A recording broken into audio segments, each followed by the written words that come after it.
Board exams की preparation. जिस बात से पूरे साल डर लगता कि बोर्ड एग्ज़ाम्स देने हैं इस बार, अच्छे से हो पाएगा या नहीं, या आप अच्छे से पढ़ पाएंगे या नहीं, तो ऐसे ख्याल तो आते ही रहते हैं। लेकिन इसके अलावा कुछ अलग ख्याल भी आते हैं, जैसे कि अपने आप को कहना कि इस बार तो हर एक वीकली टेस्ट में टॉप स्कोरर बनना है।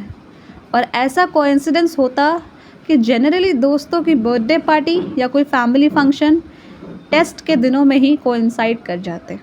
फिर अलग ही दुविधा में रहते कि क्या करना है इन सिचुएशन में बेस्ट होगा, और ख़ुद से ही सवाल पूछते कि am I giving my best efforts to studies और just sacrificing those get together moments. फिर कुछ कोटेशंस याद आते कि कहीं पढ़ा था कि सही समय पर मेहनत कर लो, फिर आगे लाइफ में उतने स्ट्रगल्स नहीं होंगे।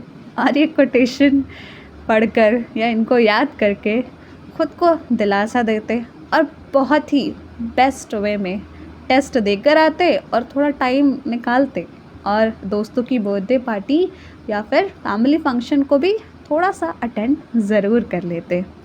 फिर उसके बाद ऐसे ही समय गुजरता गया, धीरे धीरे वक्त गुजरा और फिर रिवर्स काउंटिंग शुरू हो गई कि अब बस इतने दिन बचे हैं बोर्ड एग्ज़ाम्स के लिए। आज ये दिन गया, फिर इतने दिन बचे, फिर इतने दिन, और ऐसे ही करते करते वो दिन भी आ जाता जिसे हम कहते हैं कि एग्ज़ाम से एक दिन पहले। उस दिन तो एंजाइटी अलग ही लेवल पर शोर मचा रही होती मानो मन में। फिर भी खुद को संभालते और ख़ुद को बताते कि कोई बात नहीं, इट्स ओके, मेहनत करी है तो बेस्ट देकर ज़रूर आएंगे। लेकिन इतना ख़ुद को इनकरेज करने के बाद भी नर्वसनेस फील होती, और इसी नर्वस फीलिंग में बहुत ओवर थिंक कर लेते, और ओवर थिंक करते करते आधी रात बीत जाती।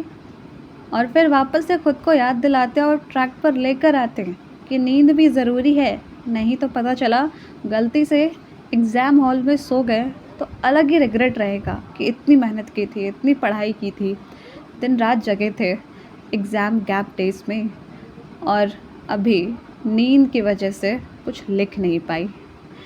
तो फिर सुकून से सो जाते हैं और दूसरी सुबह जब उठते तो एग्ज़ाम सेंटर में जाने से पहले ख़ुद को ये बात कहते और एक तरीके से ख़ुद को ये याद दिलाते हैं कि मेहनत करना सीखा है इन दिनों में तो ज़िंदगी में कुछ ना कुछ अमेजिंग ज़रूर कर लूँगी।